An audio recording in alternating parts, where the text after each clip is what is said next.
Good morning, Bardstown and Nelson County, and welcome to another edition of Bradford and Brooks. Jim Brooks and Margie Bradford with you on this overcast Wednesday morning. Margie, we had a little thunder rolling through last night. I don't know, sometime a little before midnight. I know my dog was in my lap for a while. He wasn't on your head? No, I wasn't in bed yet, or else he would have okay. Well, Margie, we are less than a week away from the primary election, and actually, you don't have to wait till Tuesday to next Tuesday to cast your vote. No, you do not. You can. There's no excuses required. Early in-person voting at the Nelson County Library tomorrow, Friday, and Saturday. And that is from 8 a.m. to 4 p.m. So you can, at your leisure, go and get your voting done and get that out of the way, and make sure that there's no storm to hold you up on voting day, or an unexpected visitor or something like that. Right. Yes. So I know that there's not a lot of different choices. And some people may not think it's important, but it really is important to come out and show your support for your candidate. So. Well, I really think the main race in this election, of course, is the Republican primary for state representative. The incumbent, Candy Massaroni, versus Andy Stone, the challenger. Andy, of course, longtime city school board member. So that's to me that's really the only race to watch. Right. I mean, of course, we'll have every party gets to vote for their candidate for president. I think it's pretty much a given who the candidates are going to be in the presidential race, and then candidates for second and fourth congressional district. And then it'll be interesting also to see how many vote uncommitted and vote, for a fringe candidate, so to speak. But some, or they can just vote uncommitted. So I think that'll be interesting and it might give some indications about how their general. Well, I thought about that too in a couple of the races, voting uncommitted, because I didn't like the choices. But a lot of people are doing that. Anyway, we will talk about that next Wednesday. Yes, we will. We'll slice and dice and cuss and discuss the primary election. Though there's not a lot of, there won't be too many races to really talk about. No. But that's never stopped us before. No, no, it has not. All right. Again, early voting begins tomorrow through Saturday, 8 to 4 p.m. at the main branch of the Nelson County Public Library. Right, exactly. And then on Election Day, you can go to your precinct, or you can go to the voting center, which is also going to be at the public library. So I'm going to try to get in and vote early, Margie. How about you? I'm always an early voter if I can get in there. Well, of course, you just live a stone's throw from the library. Absolutely. So. I mean, I'm always worried that something will happen and get between me and getting to the polls, and I never miss a vote. Well, I appreciate the opportunity to have early voting too. I think that means a lot. I think it does, because everybody's schedule's different, right? And particularly people who would have to wait and come after work and have to stand in line, maybe. Right. Or risk not getting there at all. It gives them an opportunity to do that on Saturday. Right, and so a tip of the hat to Jeanette Sidebottom and the crew over at the Nelson County Clerk's Office, because they're the good folks that have to make all this happen every election season, and actually twice this year for the primary and then again for the general election in November. And they make it look easy. No, they sure do. And just a reminder that I know there's been a lot of discussion about school choice. That amendment won't be on the primary ballot. It'll be in November. So if you go to the polls and you're looking for it, it won't be there until we go back to the polls in November. Right.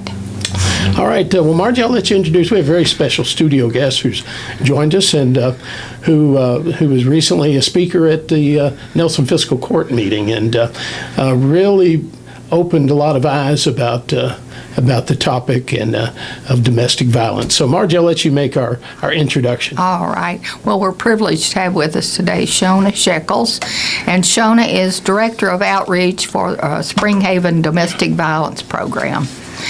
And I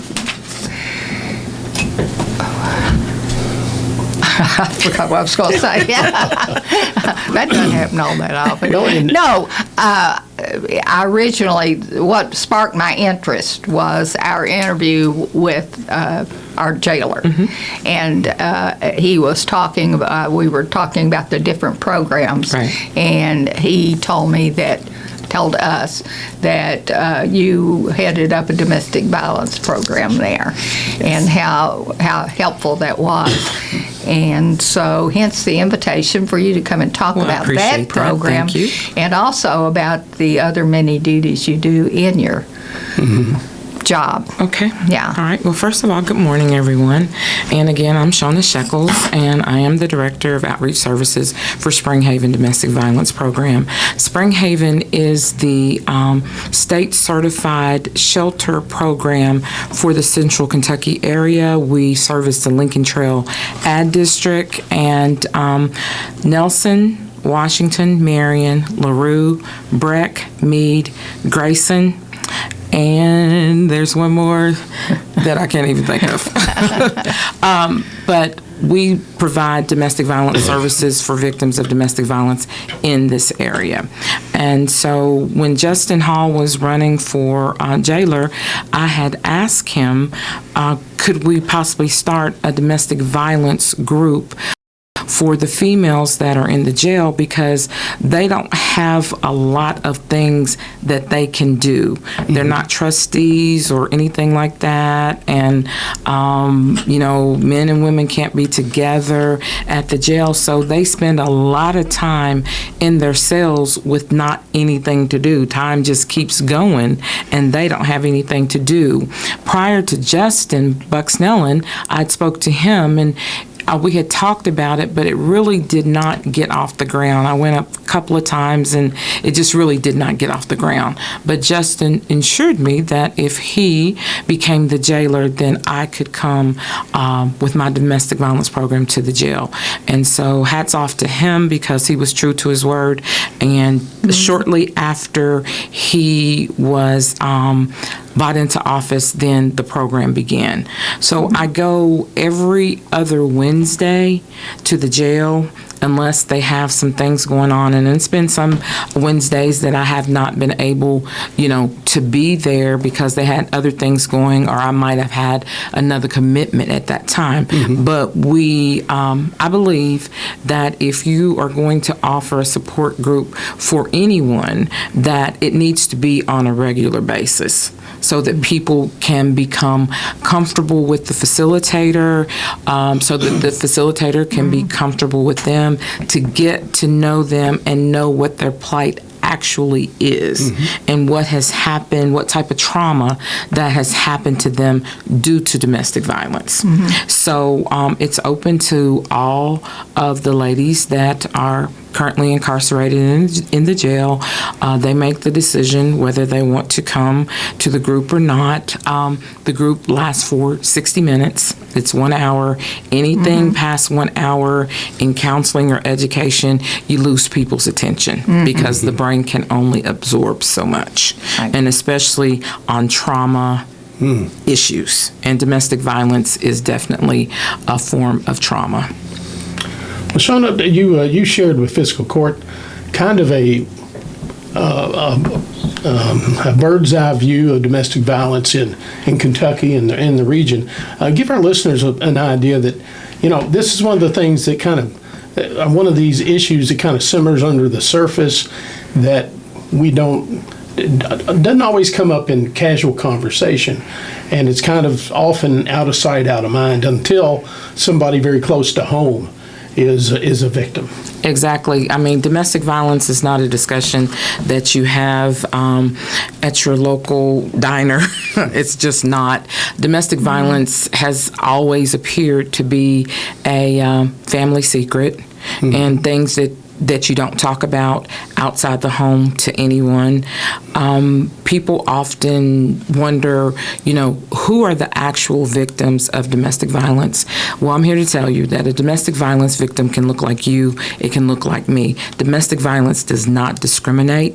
It doesn't care about your race, gender, your economic status. It just doesn't care. It goes across the board, and anyone can be a victim of domestic violence.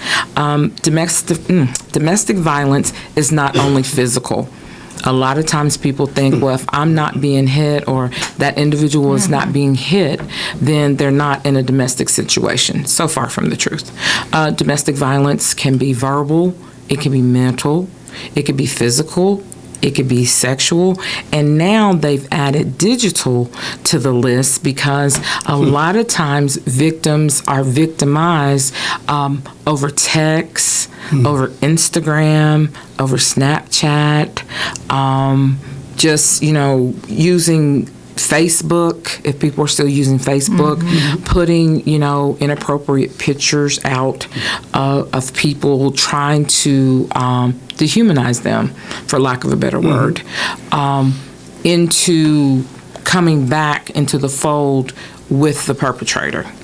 And I said earlier to Mr. Brooks and Ms. Bradford that I'll be speaking in terms of men and women, because 80% of all victims of domestic violence are women. So that would make 80% of all perpetrators men. Now, men are victims of domestic violence as well, but men are less likely to report due to what society says a man should look like, should act like, should actually be. So in our society, men are supposed to be strong. They should never cry. They're in charge of everything.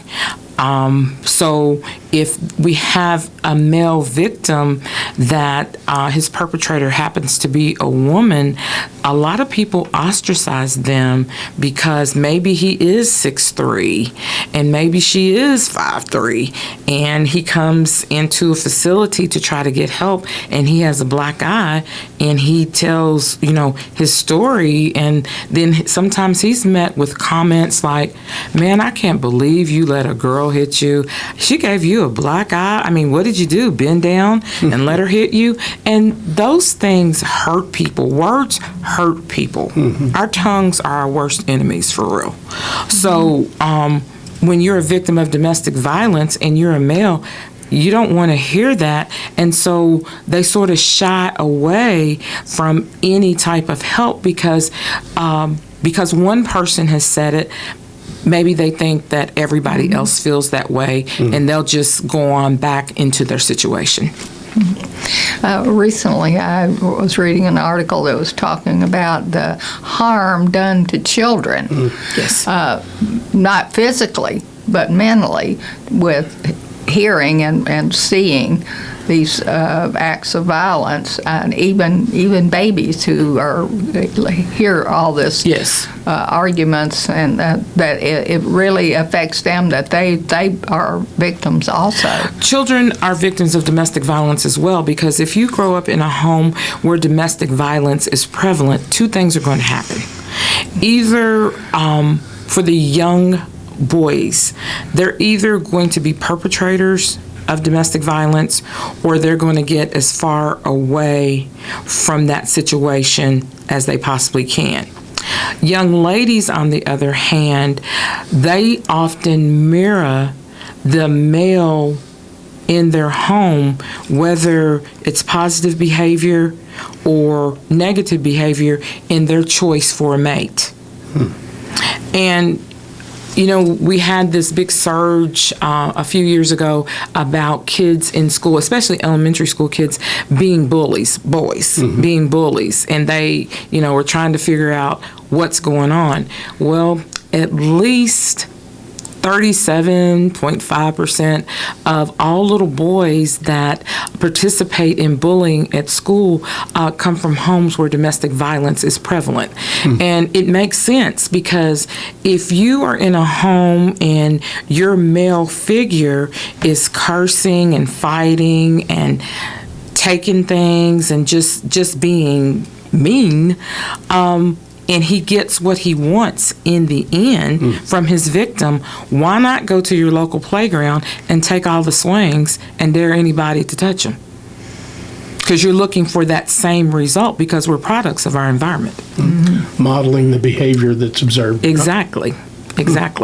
And I know in fiscal court, Mr. Brooks, I was talking about Kentucky and where we rank as far as domestic violence is concerned. And it's very alarming. And us Kentuckians, we always want to be first. We want to be first in basketball. I mean, most definitely basketball. Yeah. And, the football programs are coming up, and, it's important to be first. But we should be ashamed to be first out of all the union in domestic violence. And Kentucky ranks number 1 in domestic violence out of all the states in the union. I found that a really shocking statistic. That is shocking. But, again, domestic violence is something that you might read about it a little bit, but it's one of those things, it's not something we read about or talk about often. Right. And unless there's a news story or something that puts statistics in front of us, we don't go seeking that information in most cases. No, unless you see a murder. Right, a domestic homicide. Women between the ages of 18 and 25 lead America in homicides due to domestic violence. Domestic violence, car accidents are only second to domestic violence. Can you say that again?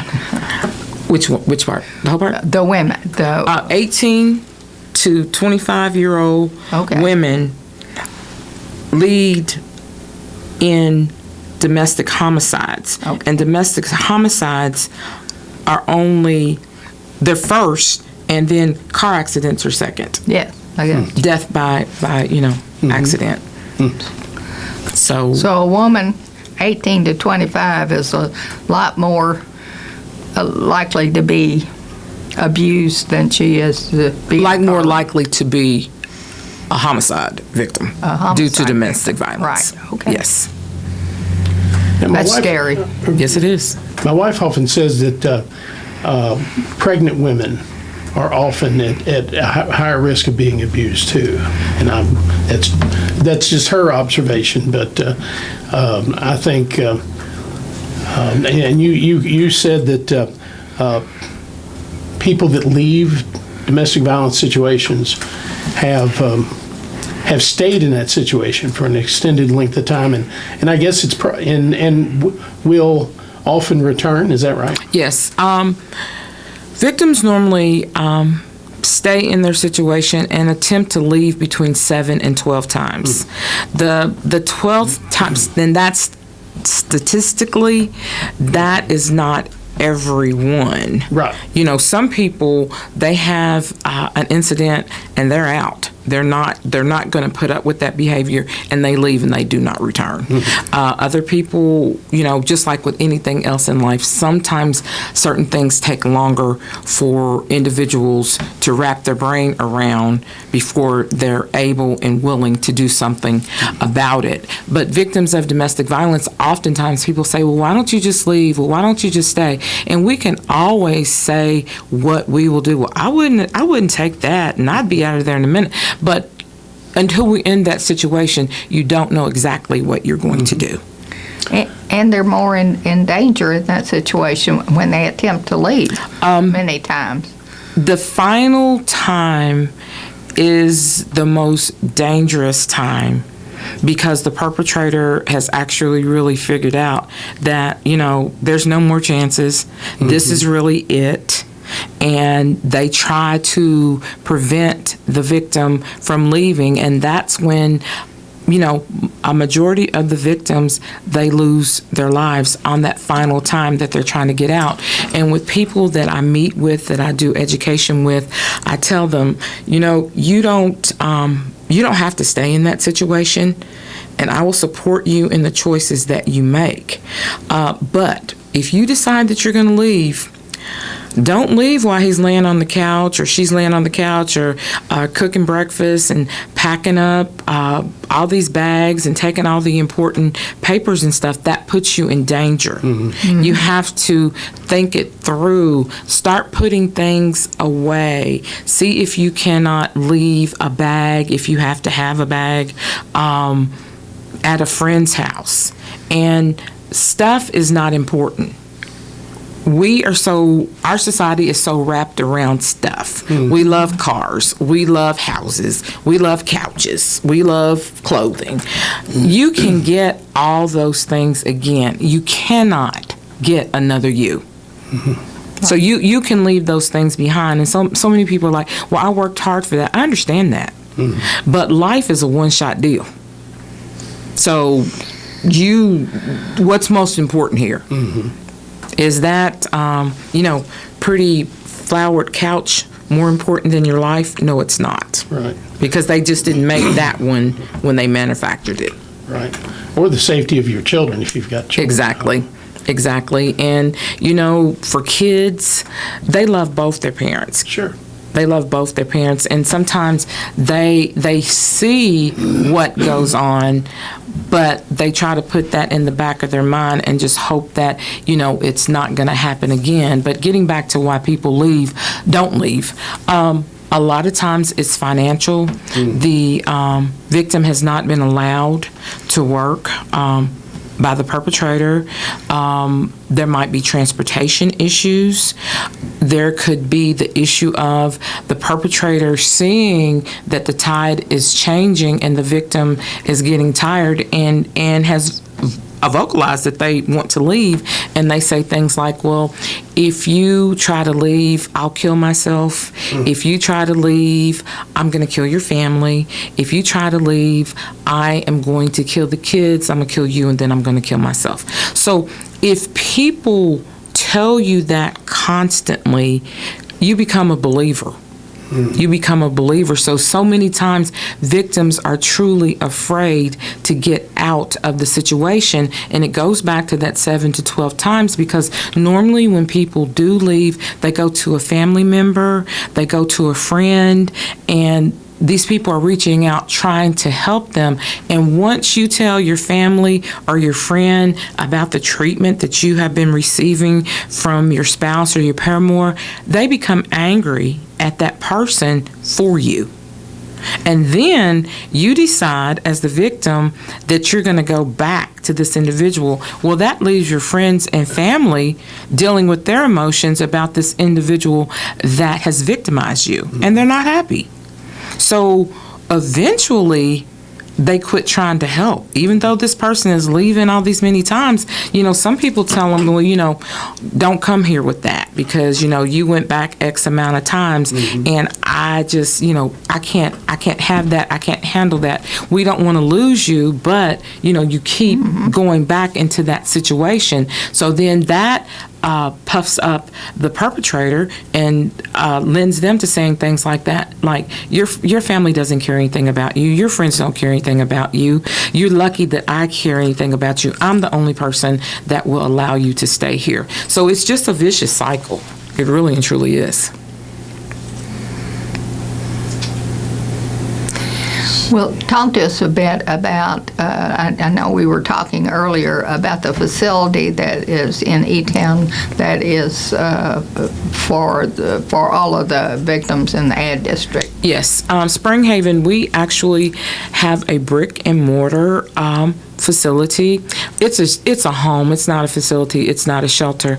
I said earlier that I wish that we could find another word for the word shelter, because when you say shelter to just everyday people, they come with the mindset that it's dark and dingy and moldy, and there's just rows and rows of cots, some things that people have seen on TV, and that is so far from the truth for Spring Haven. We are a temporary home away from home. We are a temporary shelter, whatever temporary looks like for the people that we serve. We have had people come in and stay 5 minutes. We've had people stay 18 months. It just depends on the individual and the needs that they have. So we have what we call a single side for single individuals that don't have children, or were not able to bring their children, or maybe their children are in state custody. I mean, it's so many reasons. And then we have a family side. And our family side is for men and women who have children and they are victims of domestic violence and they did not feel safe in their own environment. And so it's like dorm living. We have suite style family rooms with the full bath in between. Also at Spring Haven, we're open 24 hours a day, 7 days a week. So anyone that is in a domestic situation can give us a call. A lot of times people call and they just want information. They don't want to give their name. They don't have to.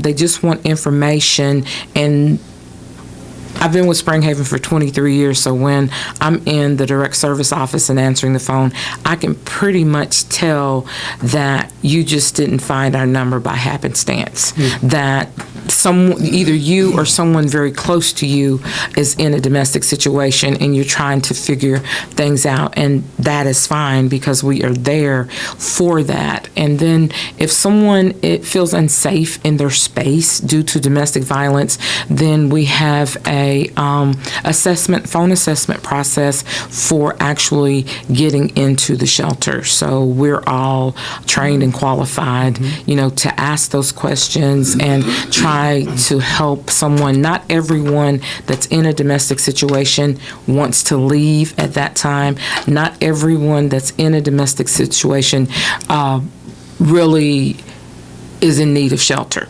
Right. So we have outreach services as well. I'm a victims advocate for Hardin and Nelson County, where we provide advocacy and support in district court here in Nelson and family court in Hardin for victims of domestic violence that are seeking an emergency protective order and having that go into a domestic violence order for further protection. All right. Well, Shonna, we need to take a commercial break. Okay. You're listening to Bradford and Brooks and our very special guest, Shonna Sheckles. We're talking about Spring Haven domestic violence and all the services. And you seem to wear a lot of hats, Shonna, as far as the work you do and where you do it. Yes. Yes. Anyway, we will be back with more with Shonna in just a few minutes, so stay tuned, and we'll be right back. All right, you're back with Bradford and Brooks. Jim Brooks and Margie Bradford with you on this overcast. I don't think it's raining out there now, though, so that's always an improvement, Margie. Yep. If it's not raining. Trying to keep up with my yard at home, and it's just about to the point I need to get the hay baler out. But, I think I'm not alone in that category. I look forward to going by and seeing that. Well, I guess I can donate the hay to my neighbor's bulls, so maybe that's what I'll have to do. Or maybe I can just open the gate and let them Well, that's even better. Grass down. Even better. My wife threatens to buy a goat sometimes because I don't keep up with it very well. All right, we're back with our very special guest, Shonna Sheckles, and we've been talking the Spring Haven Domestic Violence Shelter. And, Shonna, you made a good observation. Shelter kind of implies, when we think of shelter in my mind, I think about Hurricane Katrina and the temporary shelters that were set up, to house victims there. But really, the domestic violence shelter is anything but some sort of tent city. Exactly. Exactly. It's our home. It's our home for our victims, for them to come and find themselves and to blossom into survivors. Mm-hmm. So that is very important to us. And people say, well, what do you actually have there? Well, we have everything in our home that you have in yours. We have a dining room where the families can sit together and eat. We have an industrial-sized kitchen so that, the clients can cook. Everything at Spring Haven is free. We are funded through state and federal grants, along with our Tri-County United Way, Central Kentucky United Way. So we have the funds to help people help themselves. We have our kids, I guess a couple of weeks ago, they all got the little iPads. So they all have little iPads that they can use while they're there at shelter. That's the plan, but I really don't see taking an iPad away from a 5-year-old up on their mother leaving. So they're probably going to go, and we're probably just going to have to get some more, which is fine. And we operate on family values. Things that a lot of the victims have, they were probably instilled in them growing up, but in their relationships have been lost along the way. In addition to having the shelter, what other services? I'm thinking like counseling, and because coming out of an abusive situation, that's. That has to work on you mentally and emotionally, and trying to pull yourself and your life back together and be there for your children. It's a lot. It's a big plate. Yes, it is. And we actually at Spring Haven, we have a therapist that is on site where our I hate to call people victims when they're trying to go into survivors. So the in-between, they are our clients. They're able to make an appointment with her and do psychological work with her, which has been very beneficial for them. And then people that we work with in our outreach services, because we have offices in all of the counties. There's victim advocates in all of the Lincoln Triad District counties. And so we're able to do education on domestic violence with them. So that has really, really been helpful. We have a housing director where if people are in shelter, she's able to help them find suitable and affordable housing for their situation, because shelter is temporary and people really need to be able to take their life back and get on with their life however their life looks to them. Right. And we always tell our clients, you don't have to do anything to please me, because I'm living the way that I want to live. So what you have to do is please yourself, and we will meet you where you're at. And not all the time, when I've worked with a client and they tell me that I've decided to go back, yes, my insides drop, because I know everything that you've told me that you've been through, but I do tell them, I will support you in that decision, but if you ever need our services again, please don't hesitate to call, because there's not a time stamp on the number of times that you can come to Spring Haven. There's not a time stamp on a number of times that I can meet with you and do education with you with domestic violence. And I think one of the things that I'm sure that you all have had to deal with is client safety, because if they're in a position where they want to leave, more than likely there's been violence and threats of violence that may, and there may be a concern that the perpetrator may want to follow them to wherever they go. Like for example, if they go to a family member's house, well, the perpetrator may be able to quickly figure out what family member you decided to go to. Right. But the shelter is certainly a safe place. Yes, it is. And we have a fence, and that's probably a false sense of protection, but we have one. And it is, you have to have a code to get in. You have to call up on our code pad to announce who you are and to come in. We have cameras all over our property. We have cameras throughout the shelter. We just don't have them they're all in the common areas, and they're not in the bedrooms. So we try to keep people as safe as we possibly can, but they're not in prison, so they can come and go as they please. The only thing that we ask is that, you possibly turn the locator off on your phone so that your whereabouts cannot be identified.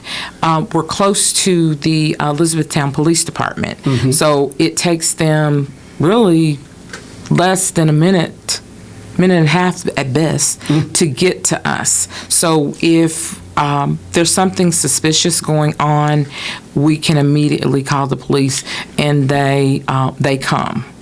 So we've had, perpetrators try to act like that, they're other people and all that before. They do try us, but as far as any incidents to date where a perpetrator has been able to get into the shelter, none of that has ever happened. So we, our victim safety is important. The safety of our staff is important, but then people need to be able to get on with their lives as well and be left alone. All right. Now, you're not a newcomer to being an advocate for victims of domestic violence, are you? No, I'm not. But you have a passion for this work that shows. Yes, I do. And I would have to assume that passion is what keeps you going. It does. It does. I have always been a counselor or an advocate of some sort, and I really believe that I inherited that from my mother because she was always, a community icon, a community partner, and my sister and I live that, being with her. So I think that it sort of kind of rubbed off on me. And it's not a bad thing. No. It's not a bad thing. I'm always happy to be able to help people.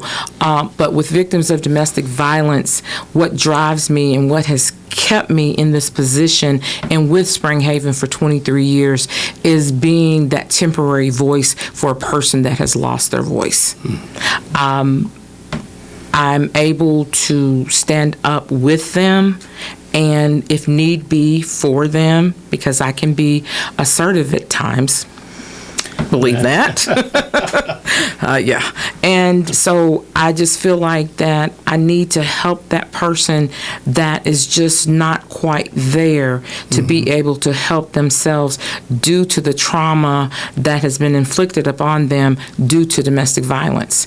And if I ever, I know, I'm going to have to retire someday, but if I ever lose that passion, then I will immediately pass that baton on to someone else that feels the same way that I do, so that we can keep on marching to help people that just cannot help themselves in that moment.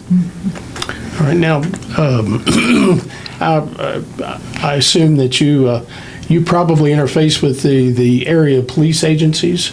Yes, I do. And we had Olivia Rayleigh. Rayleigh on our show with what's her dog's name? I forget. Her daughter's name. Her dog's name. Maverick. Oh yeah. And named after. And she is a tremendous asset to the entire community. Yes, she is. And I'll have to give the city of Bardstown and Chief Kressick tremendous kudos, because hiring somebody with a social work background, that's been discussed in the past with large police agencies, and to hear little old Bardstown moves on that and doesn't sit by and watch other communities. And she's been a tremendous help serving, particularly homeless, etc. And she helped to diffuse situations. Right, and she's and probably more importantly for the situations that she has to deal with, she knows the resources. Exactly. And so, she knows about the domestic violence, the Springhaven, etc. But not all communities are as forward-thinking, I think, too. Right, and she is an asset to the community, and my hat is always off to Chief K, Miss Kimberly, as I call her, and to Raymond Penaroa, because anytime I have a situation, they take care of it. If we have a victim that wants out of their situation and they don't have transportation, the city of Bardstown police officers, I can't tell you the number of times that I've called and said, we need a ride.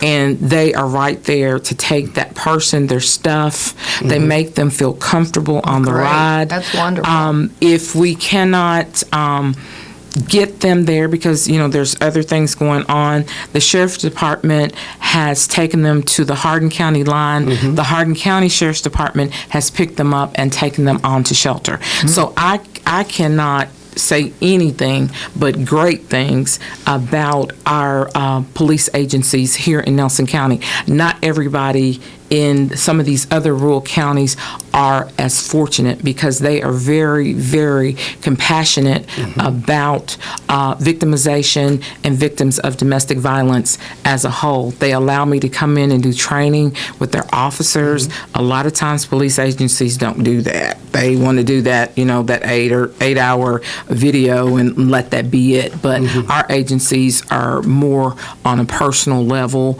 They know that they can call me, and if they have someone out to the police department that they feel like that really needs to talk to an advocate, they'll call me. I'll come out. Yeah, I'm really Monday through Friday, 8:30 to 5.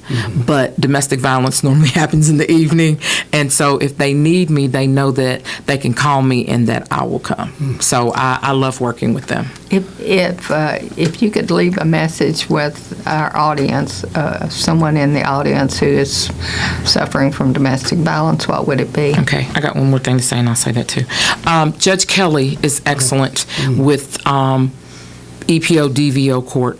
He does not cut people off. He treats them like they are humans, and he gets the job done. And I adore him and Julie, his staff, because they're always willing to help. Someone doesn't show up for court, he will call. He will have her call to make sure that they're okay. And I appreciate it. It's so much easier to work with people that care as much as you do. Yeah. So, but if I could leave anything, domestic violence is prevalent in the world that we live in today, in the county that we live in today, in the city that we live in today, but there is help. You don't have to stay. The only thing that you need to do is reach out. We can't help you if we don't know that you need help. And I can promise you, if you reach out, everything that you say is confidential. We don't try to go back behind people and see if it's the truth or not the truth, because in that moment, it's their truth. The only two things that are off the table, if you're suicidal and homicidal, I'll have to bring somebody else in. Those are the only two things. And at Spring Haven, we are here to help you. So if you're in a domestic situation, you know someone in a domestic situation, we're open 24 hours a day, 7 days a week. You can call us at 270-769-1234. That's to the help and information line. And that number again is 270-769-1234. We are there to help you. All right. Well, that's got us just about down to the wire, Shonna. Okay. I don't know. Kudos for the work you do and the work you've done all these years. Thank you. And for bringing a passion and concern to victims of domestic violence. Thank you. And you are truly an asset to our community. I appreciate and that. probably not one everybody thinks about, but domestic violence, again, one of those issues that it doesn't really get discussed until it hits very close to home. That's right. That is right. All right. Well, Margie, we're just about out of time. Reminder that early voting begins tomorrow at the Nelson County Public Library main branch from 8 a.m. to 4 p.m. Yep. And then on Election Day from 6 a.m. to 6 p.m., vote at your local precinct. Or the library. Or the Nelson County Public Library Voting Center. And I think that's where my wife will be working on Election Day. Good. So that's always a busy place on Election Day. And our next show will be to cuss and discuss the election. That's right. We'll be slicing and dicing the primary election on the Wednesday after the election. All right. Well, thanks for listening, and thank you again, Shonna, for being a very special guest for us today. Thank you for having me. All right. We'll be back next Wednesday, so until then, get out and vote and have a great week.